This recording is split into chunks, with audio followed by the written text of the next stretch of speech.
Okay so welcome back to another lecture. आज का हमारा जो टॉपिक है वो है स्ट्रक्चर प्रोग्रामिंग।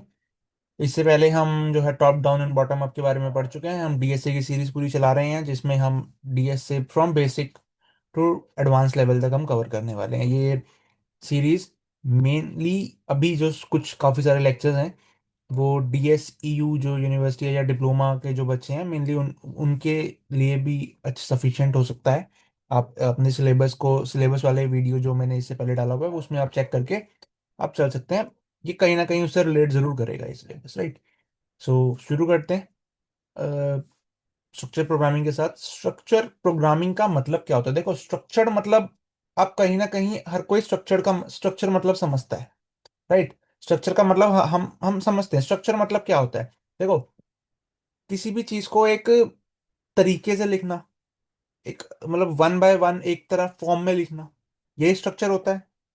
जैसे मतलब अगर आप एक छोटी सी प्रोग्रामिंग टेक्निक है जिसमें हम प्रॉब्लम्स को छोटे छोटे पार्ट्स में डिवाइड कर दें, तो वो भी एक स्ट्रक्चर हुआ कि हमारी एक प्रोग्रामिंग लैंग्वेज है उसको हमने छोटे छोटे पार्ट्स में डिवाइड कर दिया, स्ट्रक्चर में डिवाइड कर दिया।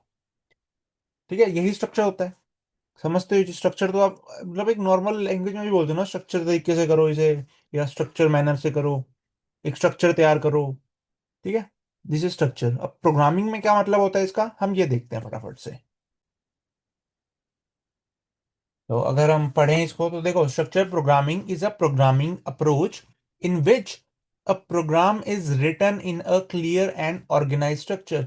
स्ट्रक्चर प्रोग्रामिंग एक ऐसी प्रोग्रामिंग अप्रोच होती है जिसमें प्रोग्राम जो है लिखा होता है किसमें, एक क्लियर और एक ऑर्गेनाइज स्ट्रक्चर में। मतलब स्ट्रक्चर जो भी होता है एक प्रोग्राम का वो एक क्लियर स्ट्रक्चर होता है, साफ होता है, समझ आता है सबको, हर कोई समझ सकता है कि हाँ जी ये है, ये है। फिर एक ऑर्गेनाइज स्ट्रक्चर होता है।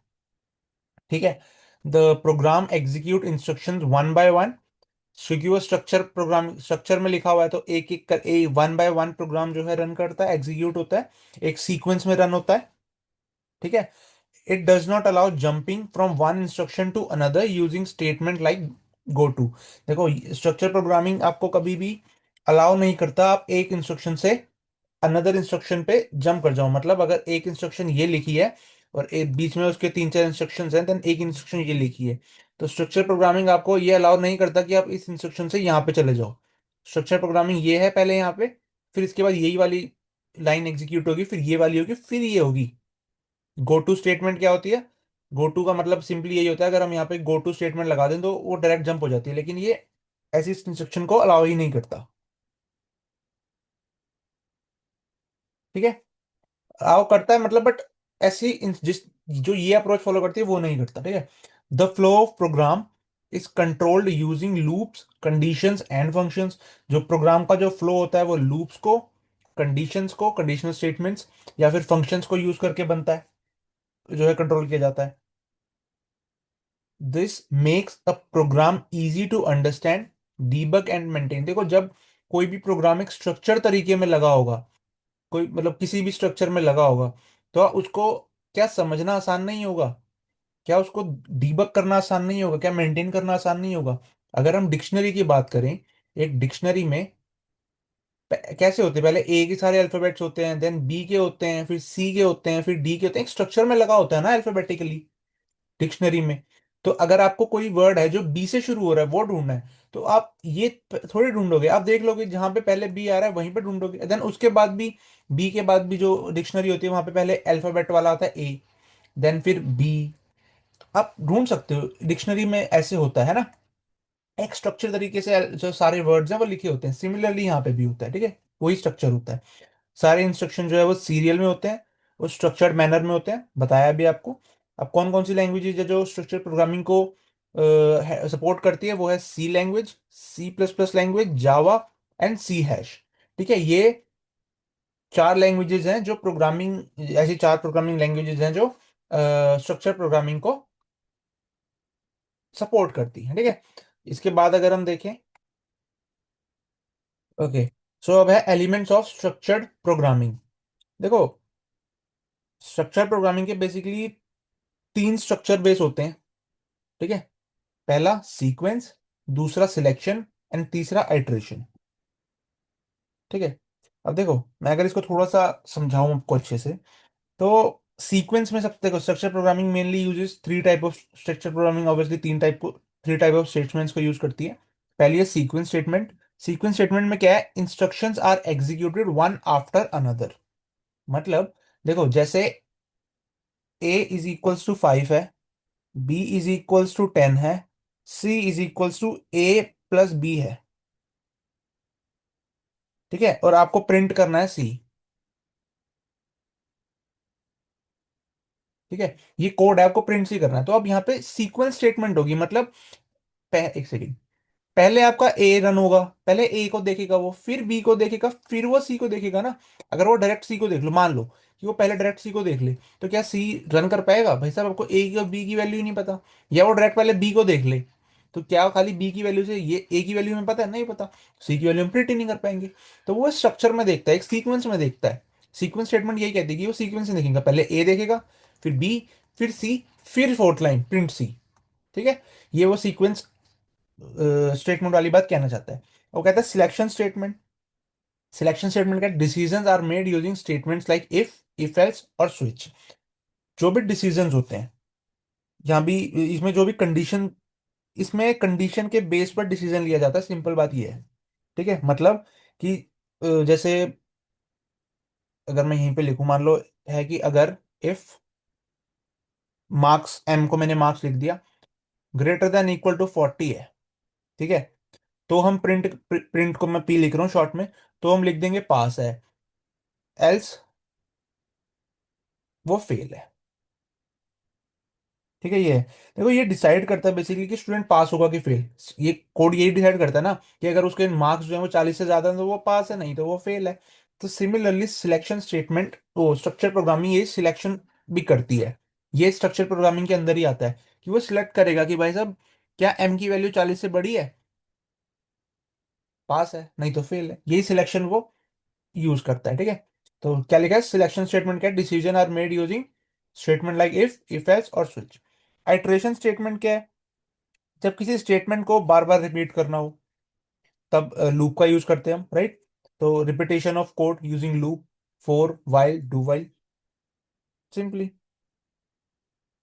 ठीक है, यही तीन जो है मेनली क्या कहते हैं, यूज है, जो थ्री, मतलब यही बेसिकली तीन टाइप के स्टेटमेंट्स हैं जो स्ट्रक्चर प्रोग्रामिंग यूज करता है। नेक्स्ट, नेक्स्ट क्या है, फीचर्स क्या है, अब इसके फीचर्स देखते हैं। Structure program is divided, feature, सबसे पहला फीचर क्या है, स्ट्रक्चर प्रोग्राम डिवाइड होता है in well organize and separate modules में। ठीक है, each module has only one entry point and one exit point. ये आप स्क्रीनशॉट ले सकते हो इसका।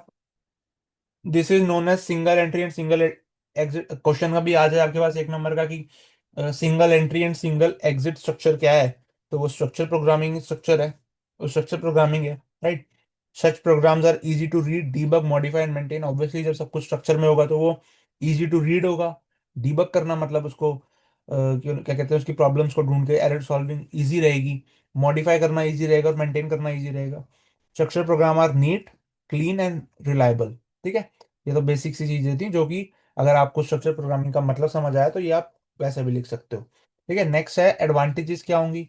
सिमिलरली जैसे जो क्या हो सकते हैं, easier to read and understand. Obviously जब सब कुछ स्ट्रक्चर में लिखा है तो इजियर टू रीड है एंड अंडरस्टैंड है। यूजर फ्रेंडली है, आप समझ सकते हो ना, स्ट्रक्चर में लिखा हुआ है तो आप समझ जाओगे कि भाई साहब ये क्या है, ये क्या है।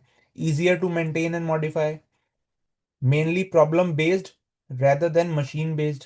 प्रॉब्लम बेस्ड होता है, मशीन बेस्ड नहीं होता है। Development is easier as it require less time and efforts.